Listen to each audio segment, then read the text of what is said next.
ఈ శుభదినమైన విజయదశమి నాడు, విజయాలకు చిహ్నమైన దసరా నాడు మన వేములవాడ రాజన్న సన్నిధిలో రాజన్న సిరిసిల్ల జిల్లా కొత్త జిల్లాగా ఏర్పడడం చాలా చాలా సంతోషంగా ఉందని చెప్పేసి మీ అందరితో కూడా నా సంతోషాన్ని పంచుకుంటా ఉన్నాను.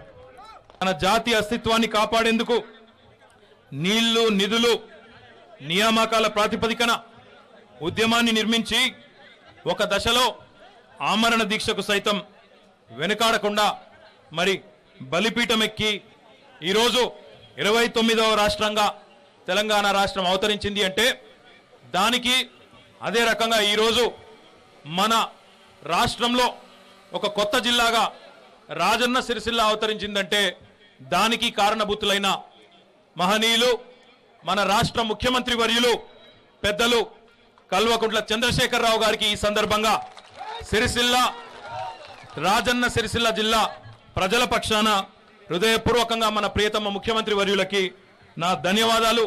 వారికి ఈ సందర్భంగా పాదాభివందనాలు కూడా తెలియజేస్తా ఉన్నాను.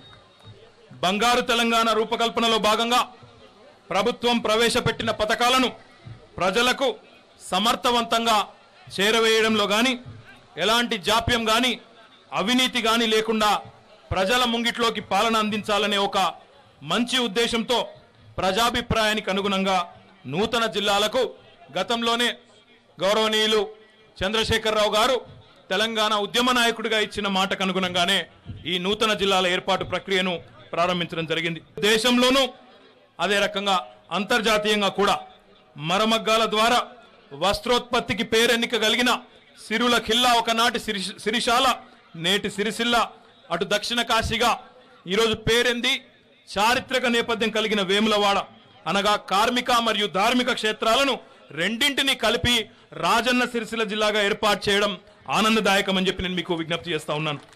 వేలాది సంవత్సరాల చరిత్ర కలిగిన వేములవాడ ఇటీవల కేంద్ర ప్రభుత్వం నుండి తెలుగు భాషకు ప్రాచీన హోదా దక్కిన విషయం కూడా మీకు తెలిసిందే. అందుకు మన వేములవాడ పంపకవి రచనలు ఆధారంగా నిలబడడం కూడా మన తెలంగాణకు, మన రాజన్న సిరిసిల్లకు కూడా గర్వకారణం అని చెప్పి కూడా ఈ సందర్భంగా నేను మీకు విజ్ఞప్తి చేస్తా ఉన్నాను. విజయానికి ప్రతీక అయిన ఈ రోజు కొత్త జిల్లాలను ప్రారంభించుకొని అతి గొప్ప పరిపాలనా సంస్కరణలను నేటి నుండి అమలు చేసుకోబోతా ఉన్నాం.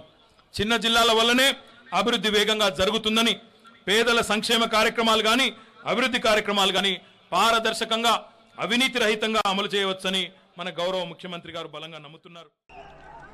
ఇవాళ కేసీఆర్ గారు అంటే కే అంటే నాలెడ్జ్, సి అంటే కమిట్మెంట్, ఆర్ అంటే రీకన్స్ట్రక్షన్. జ్ఞానము, నిబద్ధత ఇవాళ తెలంగాణ పునర్నిర్మాణం.